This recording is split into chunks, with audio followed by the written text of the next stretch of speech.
Congo profond, mesdames et messieurs, bonjour. Notre cadre de vie s'appelle la République démocratique du Congo. Il part de Banana, dans le Congo central, pour remonter à Libenge-Zongo, Sud-Ubangi, à l'extrême nord-est du pays. Le territoire de Faradji est rattaché à la province de Ouélé, avec comme chef-lieu ici Romatari. Quand vous redescendez un tout petit peu, c'est l'île Idjui, rattachée à la province du Sud-Kivu, avec comme chef-lieu Bukavu. Et en bas, vraiment en bas, vous avez le territoire de Sakanya, qui est dans la province de Haut-Katanga, avec Lubumbashi ou Antanchi. Mais lorsque vous venez au centre, sur Lomela, Tchumbe, Katako, Lodja, Lusambo, Lubefu, chez Papa Wemba. C'est là la République démocratique du Congo. Nous sommes de ceux qui pensons que lorsque vous aimez quelque chose ou que vous aimez quelqu'un, en vous naîtra le réflexe de protéger soit la personne que vous aimez, soit la chose à laquelle vous vous êtes rattaché. Aujourd'hui, pour propager les valeurs, parce que nous prenons les valeurs par rapport à la République démocratique du Congo et au peuple congolais, pour propager ces valeurs-là, nous recevons les Congolais qui peuvent avoir quelque chose à dire aux autres membres de la communauté. Et aujourd'hui, nous avons le bonheur de recevoir pour vous Maître Niemba Lunyongo Aaron, qui lui est cadre de Force du Progrès, de l'Union pour la démocratie et le progrès social, UDPS, le parti au pouvoir. Et puis il est en même temps coordonnateur de Barumbu et de toute la partie que l'on appelle Lukunga, qui renferme 7 communes. Monsieur Aaron Niemba Lunyongo, bonjour. Bonjour, monsieur Eric. Comment est-ce que vous voudriez qu'on vous représente en dehors de ce que j'ai dit? En dehors de ce que vous avez dit, il n'y a rien de particulier. Hein, c'est déjà fait, vous avez présenté. Je suis donc Maître Niemba Lunyongo Aaron, je suis avocat, je suis consultant international. Je suis acteur politique. J'évolue au sein de la Force du Progrès, qui est la première force politique de l'UDPS. J'assume donc au sein de la Force du Progrès la fonction de président de la commune de Barumbu et je coordonne le district de la Lukunga, comme l'a si bien dit M. Eric. Merci, Maître Niemba Lunyongo. L'UDPS, un très grand parti qui a milité pendant des décennies et aujourd'hui enfin au pouvoir. L'UDPS que l'on a connu avec Feu, Etienne Tshisekedi Wamulumba, Mbouankiem, l'autre Kiba Samaliba, Liaou Eboa, Mia Molengo, Marcel et que sais-je encore. Est-ce que c'est toujours le même parti UDPS que l'on connaît aujourd'hui? Plutôt rare que d'avoir des cadres comme toi. Non, je ne pense pas que ce soit rare parce que les illustres personnages que vous avez cités, c'est des grands noms dans l'univers politique congolais. Indiscutable. Et alors, donc, dire que c'est rare d'avoir un cadre, déjà, je ne suis pas d'accord.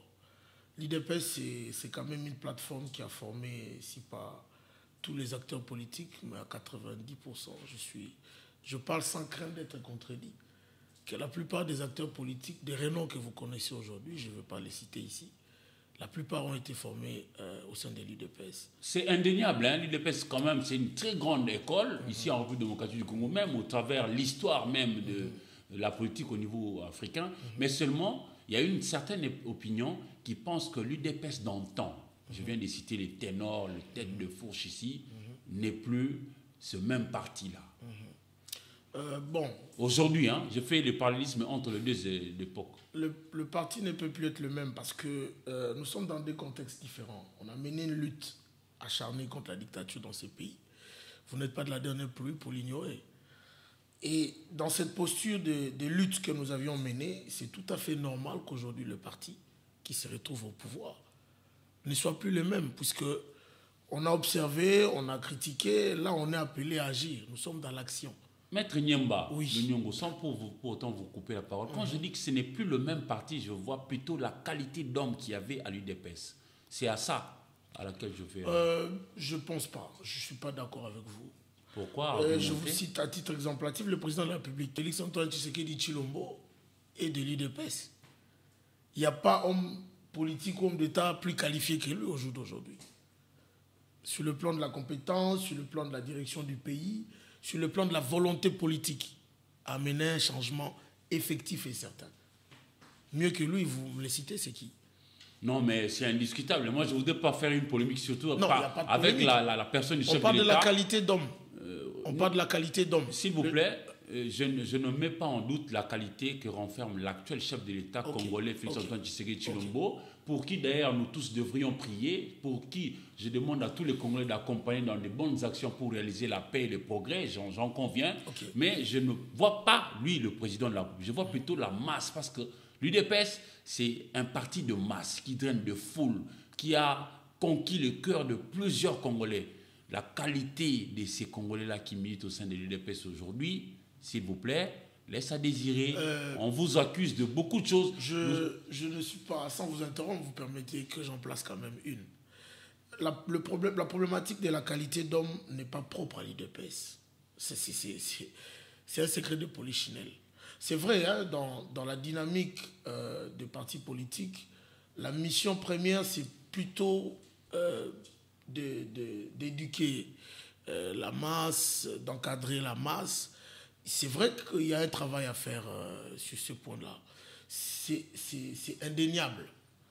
Les militants, c'est des gens qui viennent de toutes parts, qui ont des éducations, chacun pour ce qui les concerne.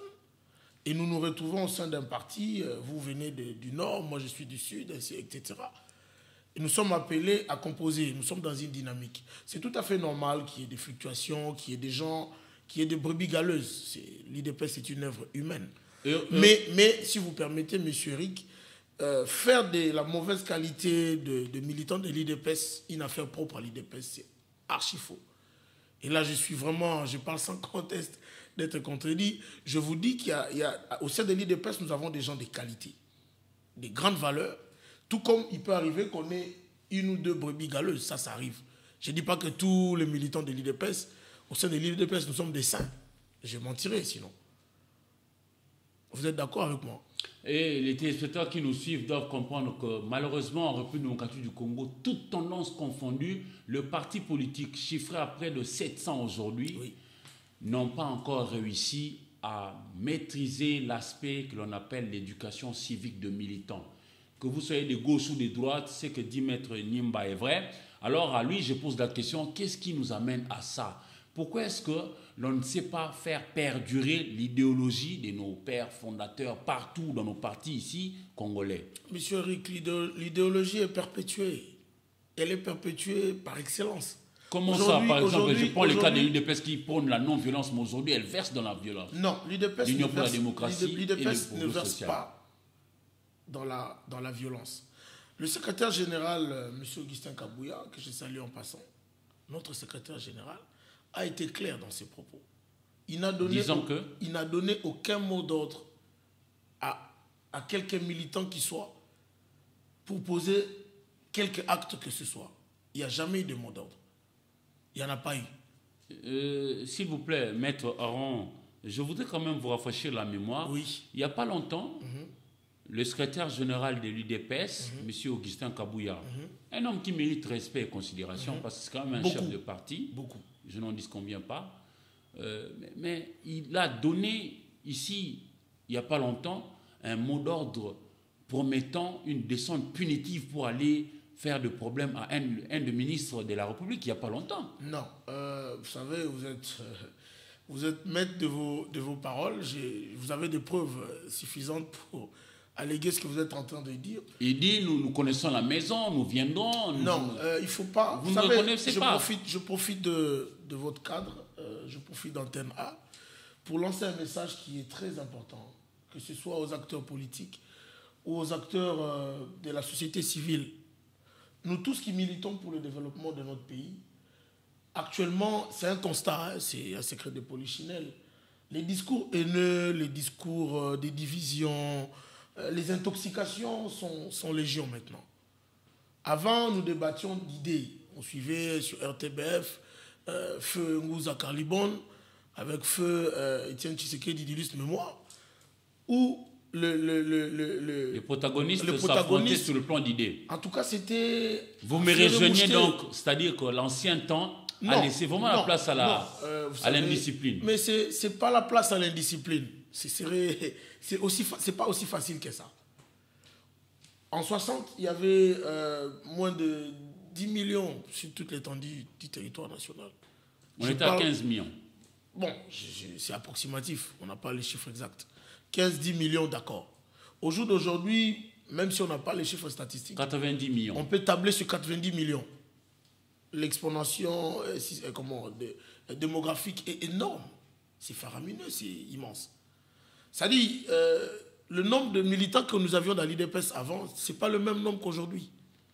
Et les outils que nous avions, c'est-à-dire à l'époque, nous avions une idéologie, nous avions des objectifs pour lesquels nous nous battions, qui était la lutte pour amener la démocratie dans ces pays. Vous conviendrez avec nous qu'au sein du parti, il y a des cadres, il y a des militants qui sont des militants, c'est-à-dire qui viennent, qui soutiennent le parti, mais qui ne sont peut-être pas dans des sphères décisionnelles. Et c'est souvent ces gens-là qui posent problème. Parce qu'il y a un problème d'éducation à la base, dont peut-être un militant ou deux n'ont pas bénéficié, dont ils n'ont pas eu la chance de bénéficier comme vous et moi. À cette même personne, on ne peut pas demander le niveau de compréhension que nous, vous et moi, nous avons sur ces plateaux. Mais c'est notre effort, hein, en tant qu'intellectuels de ces pays, nous devons fournir un effort partout où nous sommes. Et vous, journalistes, c'est une occasion pour moi de vous interpeller aussi, d'insister sur ça. Les discours politiques au Congo doivent revenir aux objectifs de développement. On ne doit pas discuter sur des personnes. Monsieur Eric, je ne vous aime pas, Foulane et tout ça, non. Il faut qu'on discute des idées. J'apporte une idée que vous n'appréciez pas, vous faites une contre-proposition et nous avançons. Et justement, il s'agit ici, entre autres, de choisir les futurs animateurs de la future CENI, Commission électorale nationale indépendante. Malheureusement, ceux pour qui doit revenir cette tâche-là, les confessions religieuses, sont dans un blocage. Comment est-ce que vous auriez voulu que ceux-là se comportent? Parce qu'ils sont à 8 branches. Oui, les textes sont là, il y a une charte qui est prévue, qui est en vigueur.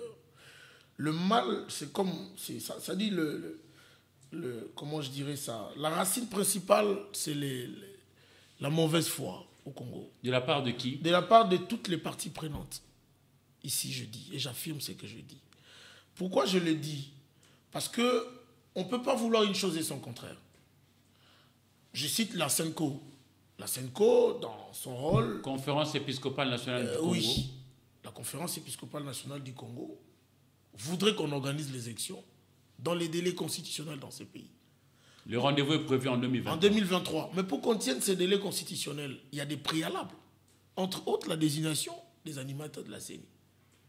Or, au jour d'aujourd'hui, qui bloque? C'est la SENCO qui bloque. C'est l'église protestante qui bloque. Parce que même si nous partons sur le plan de la démocratie, c'est la majorité. La majorité, c'est, si on est à 10, c'est à 6. C'est 5 plus 1. C'est ça la majorité. On ne peut pas comprendre qu'il y ait si de confessions religieuses qui sont appelées à désigner des membres et qu'il y ait 2 qui se montrent réticents ou exigeants, que sais-je, avec des raisons fallacieuses qui ne tiennent pas la route. Ça bloque la machine. Et on ne va pas dire demain, on veut les élections, mais avec qui? Avec quel animateur? Et qui répondez-vous, monsieur Niemba Lunyongo, à ceux des Congolais qui pensent que nous devons batailler dur pour constituer ces consensus? Parce que je crains fort aussi qu'on peut lancer le match et que les adversaires politiques pour venir compétir ne viennent pas. Eux, ils exigent notamment le consensus. Nous sommes en démocratie. S'abstenir de s'occuper de la vie politique, la vie publique, c'est aussi de la démocratie. C'est prévu. On ne vous impose pas à aller voter pour un candidat ou pour un autre. Mais moi, je partage des idées comme ça, à gauche et à droite, mais pour la paix. Hein. Moi, je suis pour la paix. Nous sommes tous pour la paix. Justement, Maître Niemba Lunyongo, fallait-il en arriver pour certains Congolais, je ne désigne pas s'ils sont des X ou Y partis, mais je dis pour certains Congolais d'aller jusqu'à siéger là où travaille un cardinal? Comment vous avez jugé ce comportement? Parlons des jeunes, parce que vous êtes quand même président des jeunes. Un cardinal est un prince d'église. Un cardinal, de son rang de cardinal, est appelé à véhiculer un message de paix et de cohésion. C'est de là que part le problème, le discours. Quel discours tient l'Église catholique au jour d'aujourd'hui? C'est là la racine principale. Il n'y a pas que de la mauvaise foi dans l'action politique actuelle. Au contraire, nous sommes en train de tout faire pour changer les choses. Et on ne nous aide pas assez, ce qui est vraiment regrettable. Vous auriez voulu qu'on vous aide à tout moment parce que vous n'avez jamais non plus pas... aidé les autres quand ils étaient aux affaires. Non. C'est ce qu'ils vont vous retorquer. Non, nous, on a aidé les autres qui étaient aux affaires. À travers nos critiques, ils ont revu leur façon de voir les choses. On a arraché l'alternance dans ces pays au prix du sang et des vies humaines qu'on a sacrifiées. Il ne faut pas venir bafouer la mémoire de ces gens-là ici. C'est quand même capital. Et très historique de retenir que l'IDPS est l'artisan de l'alternance démocratique en République démocratique du Congo. On ne peut pas nous refuser ça. Vous êtes d'accord avec moi? Maître Lunyongo, la population va nous suivre. Je vous demanderai d'ailleurs de ôter votre... parce que nous sommes en train, les mesures barrières. Justement. Maître Lunyongo, Maître Niemba Lunyongo, je voudrais savoir, il y en a ceux des Congolais qui pensent que c'est vrai, il faut discuter sur le plan des idées dans l'optique de créer la paix, la cohésion. Mais apparemment, vous, UDPS, vous ne voulez pas entendre l'autre son de cloche venant des autres. Nous entendons toutes les sons de cloche. Toutes. Nous avons composé récemment avec le FCC de M. Joseph Kabila. C'est vraiment une alliance contre nature. Je vous prends juste au mot. Le mariage du lapin et de la cape. Moi j'appelle le président de la République, Félix Antoine Tshisekedi Tshilombo. Oui. Mais lorsque vous parlez de l'ancien président qui n'est plus au pouvoir, oui. M. Kabila, eux, ils pensent que c'est une entorse. Une entorse à quoi? Je ne sais pas. Moi, j'en conviens. C'est pas une dame, c'est un monsieur. Allez-y. C'est M. Kabila. Allez-y. Le sénateur Kabila. Il ne faut pas qu'on polémique sur des appellations. Maître Niemba Lunyongo, allez-y. Vous dites que vous prenez toutes les sons de cloche. Nous sommes très ouverts. Et Dieu merci, on a une autorité morale qui a ses cœurs et cette âme assez grande, ses cœurs assez larges, qui prend sur lui parfois, qui essuie des insultes, des humiliations, sans lever le petit doigt. Jusqu'à maintenant, vous subissez toujours des humiliations? Non. Vous savez, au Congo, les humiliations, on les subit à tout moment. Surtout lorsqu'on se retrouve au pouvoir. On nous jette des pierres, même pour le bien que nous faisons, on nous jette quand même des pierres. Mais eux aussi, quand ils étaient là, avec l'ancien chef de l'État, ils disent que vous aussi, vous non, mais il n'y a pas photo. Moi, je ne suis pas d'accord qu'on fasse le comparativisme entre le précédent pouvoir et l'actuel pouvoir. Il n'y a pas photo. Vous pouvez même pas, on ne peut même pas aborder le sujet. De vous à moi, il n'y a pas photo. Notre manière de gouverner à nous n'est pas la même que celle de l'ancien pouvoir. Les Congolais vont vous écouter. Qu'aviez-vous apporté de substantiel positivement dans la vie des Congolais? Nous avons apporté l'état de droit dans ces pays. D'abord, nous sommes... L'état de droit? Oui. C'est toujours une quête, non, que je sache. Non. Même aux États-Unis, lorsqu'on a tué George Floyd, vous savez, ils se sont comportés comme un pays la de société est une œuvre humaine. Toute œuvre humaine est imparfaite. Voulez-vous illustrer une pensée de l'état de droit que vous avez apporté aux Congolais? Illustrer, moi, c'est des actions. On n'est plus dans les pensées, on est dans des actions. Allez-y. Au jour d'aujourd'hui, la notion de superpuissant au Congo n'existait plus. Le secrétaire général de mon propre parti, il y a 2 jours, on a porté plainte contre lui. On l'a invité, il s'est présenté devant l'officier du ministère public pour répondre justement aux allégations d'accusation. Je sais de quelle autre raison. À l'époque de M. Kabila, vous voyez, Emmanuel Ramazani Shadari, aller devant un procureur de la République pour une plainte ou je ne sais pas quoi. C'était infaisable. C'était infaisable. La notion de toute puissance, elle est finie. J'ai vu un directeur de cabinet aller en prison, condamné. Nous voyons des ministres aux arrêts pour des accusations, de détournement, que sais-je. Le travail s'est fait. Et nous devions normalement recevoir des fleurs de ce travail qui s'est fait. Mais au lieu de cela, nous essuyons des critiques comme toujours. Ce qui est aussi regrettable. Vous dites que l'état des droits est là. Mais moi, je suis de ceux qui pensent que l'état des droits n'est pas quelque chose de déjà fait. C'est une perpétuelle quête.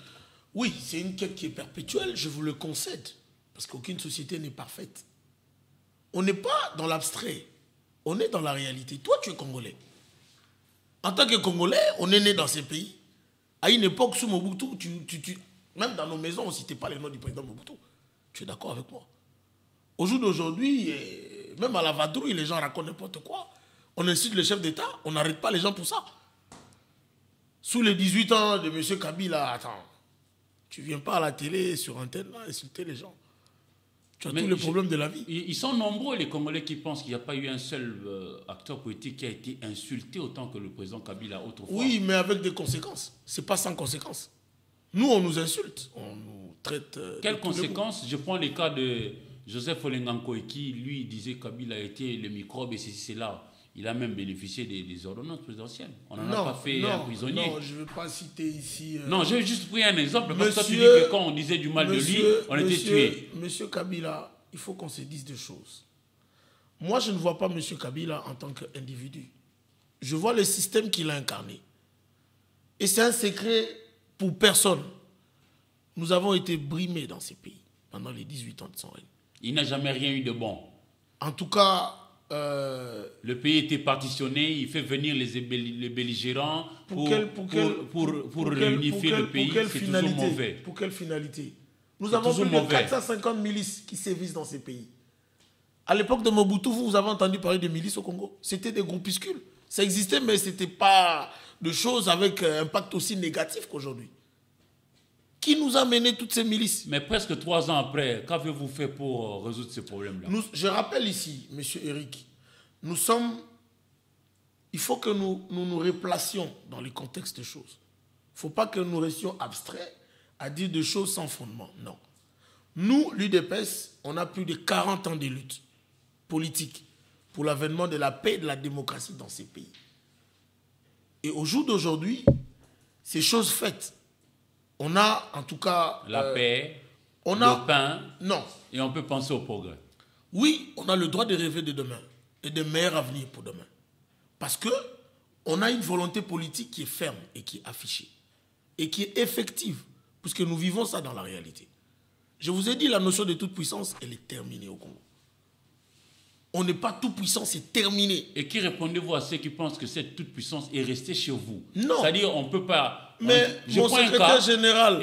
Je prends un cas. Il y a l'IGF qui fait bouger les lignes au Congo, Kinshasa. Bravo pour ce qui est fait. Oui, pour merci. traquer ceux qui prennent de l'argent impunément.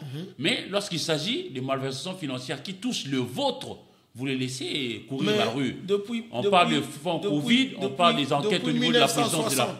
Depuis l'accession de notre pays à l'indépendance, l'IGF a la latitude même d'aller enquêter au niveau de la présidence de la République. Ce qui a été fait mais non publié parce qu'il s'agit de vôtre.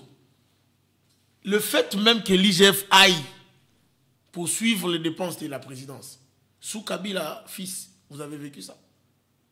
C'était une utopie. On ne pouvait même pas imaginer une seule seconde que pareille chose pouvait arriver. Vous êtes d'accord avec moi? Vous conviendrez avec moi? Qu'on ne pouvait pas aller à la présidence de la République, ne serait-ce que pour voir ce qui s'y passe, comment on gère les fonds. C'est l'avènement de l'état de droit. C'est aussi ça le problème du Congolais. Alors qu'est-ce que nous devrions faire pour renforcer cet état de droit? Parce qu'à la place, il y en a beaucoup des Congolais qui pensent qu'il y a une montée en flèche de la violence plutôt que de bonnes choses comme nous l'aurions voulu, toi et moi, et même ceux qui vont nous suivre. C'est le travail que nous avons en tant qu'acteurs politiques, que vous avez en tant que mécanisme qui véhicule, en tant que média, qui véhicule le message, les informations et que sais-je. C'est ça notre mission, notre rôle à nous. C'est d'interpeller ces gens, c'est d'appuyer le président de la République, de soutenir la vision et l'action du président de la République pour l'intérêt et le bien-être de tous. Là où nous faisons du bien, applaudissez-nous. Là où vous estimez qu'il y a des choses à améliorer, dites-les nous de manière constructive. Alors, il y en a aussi une certaine opinion qui pense que, depuis un temps, votre parti, qui est au pouvoir, l'Union pour la démocratie et le progrès social, donne l'impression d'avoir tout abandonné pour nous faire qu'un focus sur le rendez-vous des élections. Pourquoi? Alors que les Congolais attendent la route, l'école, l'hôpital, nous n'avons rien abandonné. Une fois de plus, je rappelle que l'IDPS, en tant que première force politique du Congo, je parle en termes d'implantation du parti, en termes d'histoire, on est le plus grand parti du Congo. Je n'ai pas peur de le dire. En tant que grand parti du Congo, l'IDPS joue pleinement son rôle. C'est la population qui jugera. Hein. Je suis tout petit pour tout juger. Non, mais attends, c'est un secret pour personne. Nous, on a secoué les cocotiers dans ces pays. Les gens tremblaient. On a parlé au maréchal Mobutu.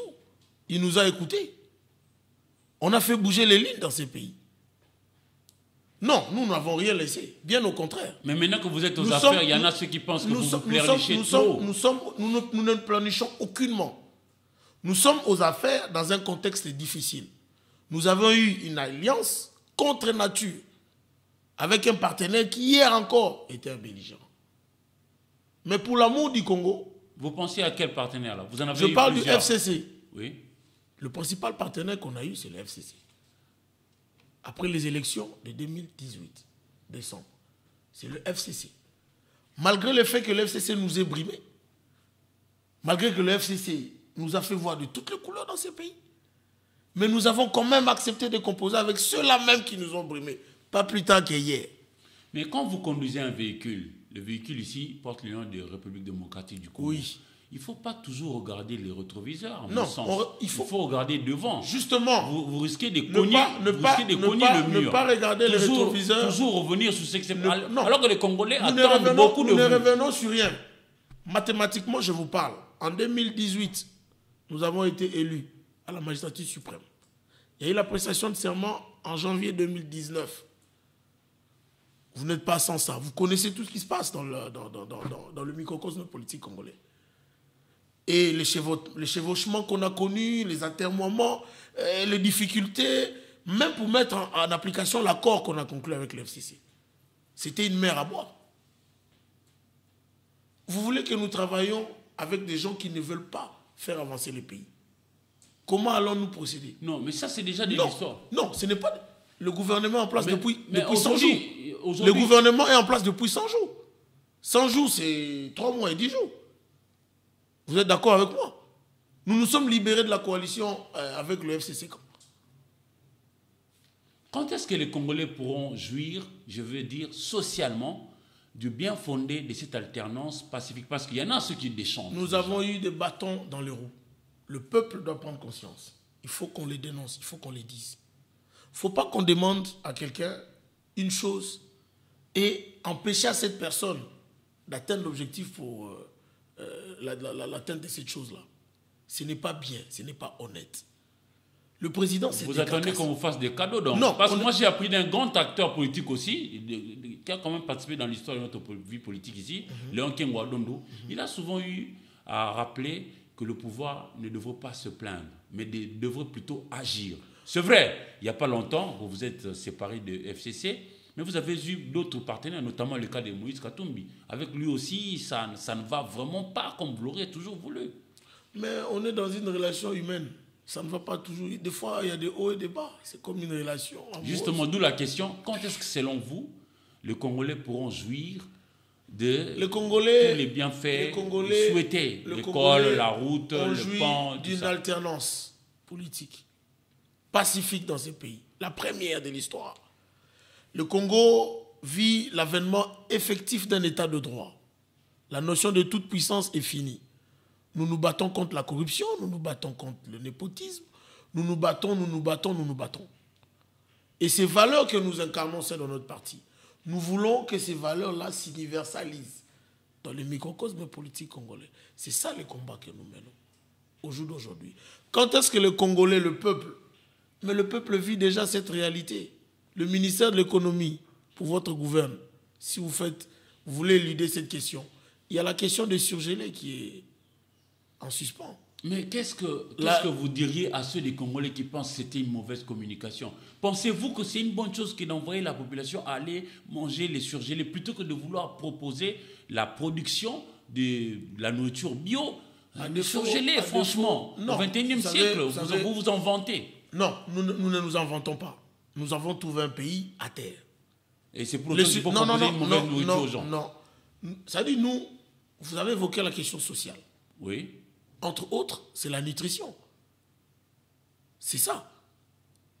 Mais cette nutrition-là, qu'est-ce que nous avons? Quelle infrastructure nous avons aujourd'hui au Congo pour produire? Il ne faut pas vendre de l'illusion aux Congolais. C'est aussi ça le mauvais message que nous véhiculons. Vendre l'illusion aux Congolais. Faire croire aux gens qu'on peut tout changer du jour au lendemain. C'est faux. Rome ne s'est pas bâtie en un jour. Vous êtes d'accord avec moi? Il y a des efforts à fournir. Il y a de la volonté à donner. Il y a la sueur qu'il faut dégager. Et dans cette démarche-là que de vouloir changer les choses positivement, nous prenons d'abord la paix. Avec Congo Profond, nous participons à véhiculer le message de paix. Selon vous... Je suis content que votre mission rejoigne l'IDPS, en tout cas. Nous devons nous tous travailler pour le bonheur de ces pays. Hein. Moi, je suis de ceux qui pensent que tous nous devons mettre la main à la pâte. Oui, justement. Alors, quel est, selon vous, le bon filon pour aujourd'hui convaincre le jeune? Parce que ce sont souvent eux qui sont parfois dans la rue pour casser. C'est un travail... Bon, la RDC, il faut reconnaître que nous avons régressé dans beaucoup. Je parle ici en tant qu'acteur politique. Hein, les valeurs que nous prenions... bon, on est mal parti. Ça, il faut reconnaître aussi. Nous sommes allés à l'indépendance, nous n'avions pas assez d'intellectuels. Non, mais maître, les Rwandais, ils étaient aussi mal partis, mais aujourd'hui, ils font des routes, l'école et tout ça, l'eau, les courants. Non, mais pourquoi pas nous? Pour avoir des routes, monsieur Eric, vous êtes un intellectuel de renom. Moi, je vous suis sur Antena. Et je vous suis beaucoup. Sans complaisance. Vous êtes trop intelligent. Vous êtes trop intelligent pour me faire croire ce que vous êtes en train de me dire maintenant. Vous êtes trop intelligent pour ça. C'est-à-dire, pour changer un pays, il y a une politique, il y a une stratégie. Il y a une réflexion. Et il y a le moyen qui vont avec. Je parle de moyens humains. Je parle de moyens financiers.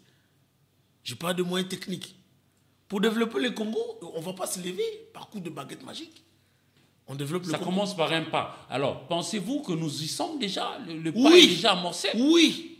L'avenir de demain est radieux pour le Congo. Oui, alors, pour le jeune. Le ciel assombrissant. Notre cible, c'est les jeunes. Justement, c'est parce que vous ne voulez pas que je chemine. Allez-y. Dans mon raisonnement. Vous savez, il ne faut pas qu'on regarde les conséquences.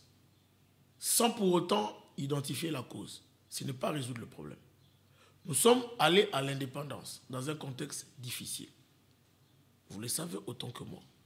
Nous n'avions qu'un seul intellectuel à l'époque. Thomas Kanza. Un historien que vous citez. Vous maîtrisez bien l'histoire de notre pays. Il n'y avait qu'un seul intellectuel en 60.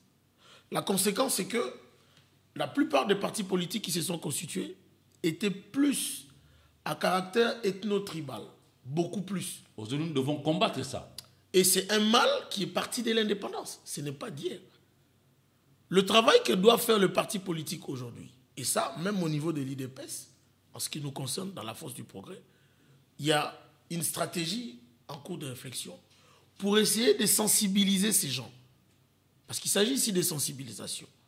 Sensibiliser les gens, renforcer la capacité de ces jeunes à comprendre qu'ils n'ont pas de gain à détruire des infrastructures, à véhiculer des messages haineux, ils n'ont rien à y gagner. Bien au contraire. Le fait qu'ils s'impliquent, qu'ils suivent la gestion courante des affaires publiques est un indicateur probant que la prise de conscience est en train de monter en flèche. Ça, c'est une très bonne chose.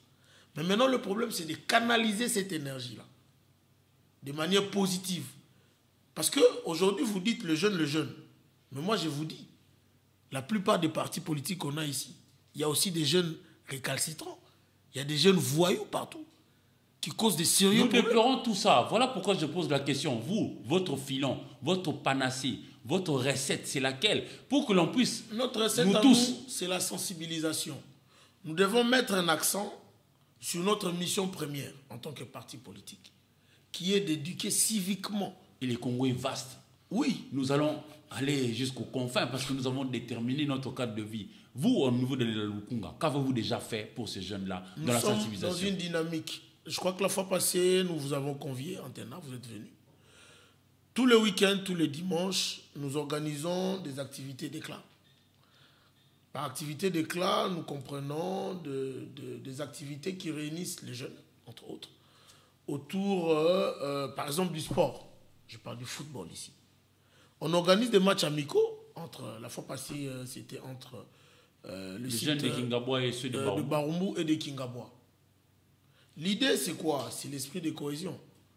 L'idée, c'est le militantisme responsable. On ne se réunit pas dans un parti politique pour lapider les gens, insulter, non.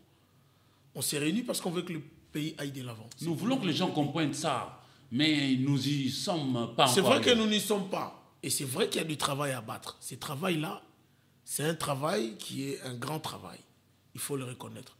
Mais nous ne démordons pas pour autant. Mais maître Aaron Nyimba Lunyongo, il y en a des Congolais sages qui pensent que la loisiveté est la mère de crime. Et en ce moment-là, le défaut de l'esprit en est le père. Il faut caser ces jeunes-là. Que faites-vous pour créer tant soit peu des activités pouvant absorber l'énergie comme ça, jeter en pâture dans la rue? Ce n'est pas jeter en pâture. On a eu des problèmes de planification depuis. Ça ne date pas de l'ère Tshisekedi, Félix Antoine Tshilombo. Quand vous accédez au pouvoir, vous héritez et le passif et l'actif. Oui, nous assumons pleinement cet héritage-là. Et nous faisons de notre mieux pour changer les choses. Tout est fait. Tout est vraiment fait pour que la situation change. Tout est fait pour que la situation change. On va aller vers la paix, mais cette fois-là dans la partie orientale. Que pensez-vous de l'attitude des élus du peuple, députés nationaux, qui ne voulaient pas que l'on puisse davantage proroger le délai de l'état de siège, notamment pour l'Ituri et le Nord Kivu, disant que cette décision n'a pas produit le résultat escompté? Je pense qu'on est en démocratie, on est en démocratie. Les avis partagés, les avis contraires sont bienvenus. On ne va pas, pour une raison ou pour une autre, indexer ou invectiver, je ne sais pas, un député parce qu'il ne voulait pas... C'est leur opinion à eux, ils ont des raisons pour lesquelles ils ne veulent pas pouvoir proroger l'état de siège. Mais nous, en ce qui nous concerne, je pense que les résultats sont probants. Nous sommes dans la très bonne direction.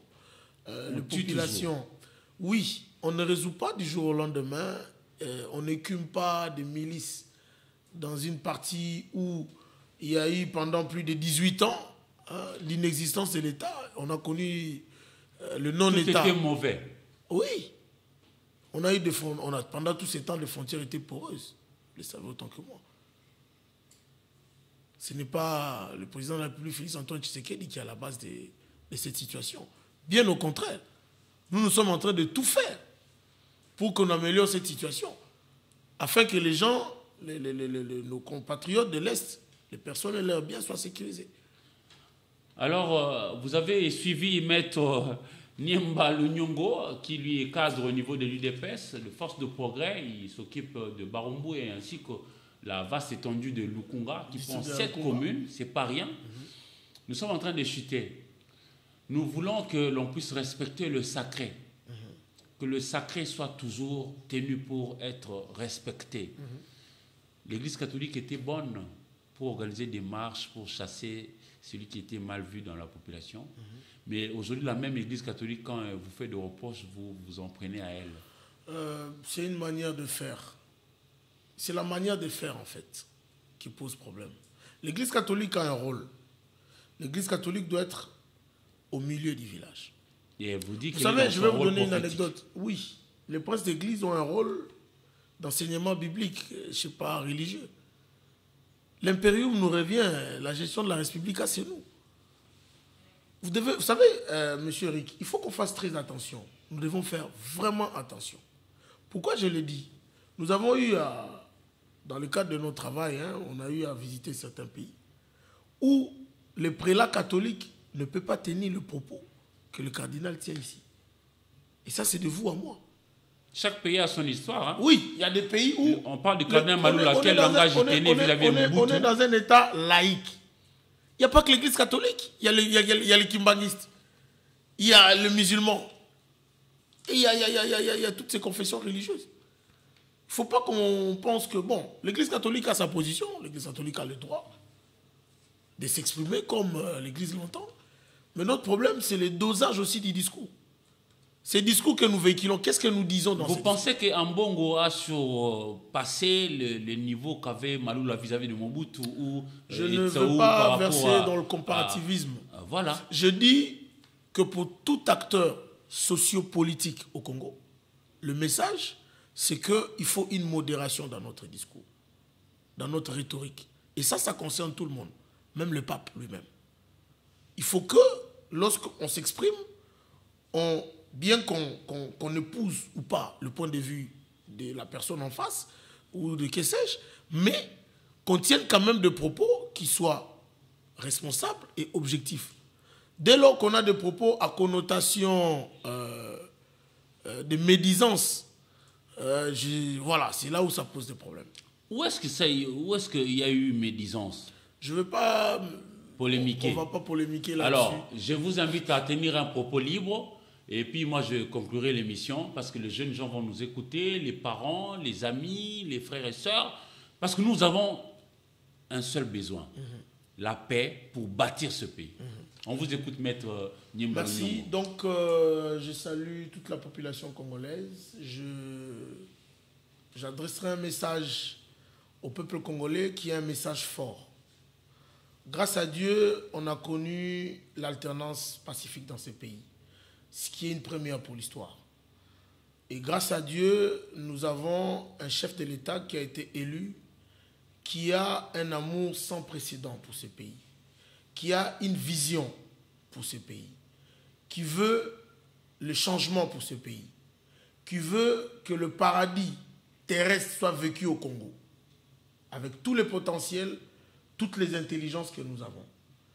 Ici donc, je lance un message de cohésion, un message de paix, un message d'amour et un message de responsabilité pour tout acteur sociopolitique qui s'occupe ou qui suit l'actualité politique, que ce soit dans nos écrits, dans nos propos, dans notre manière de faire et de penser.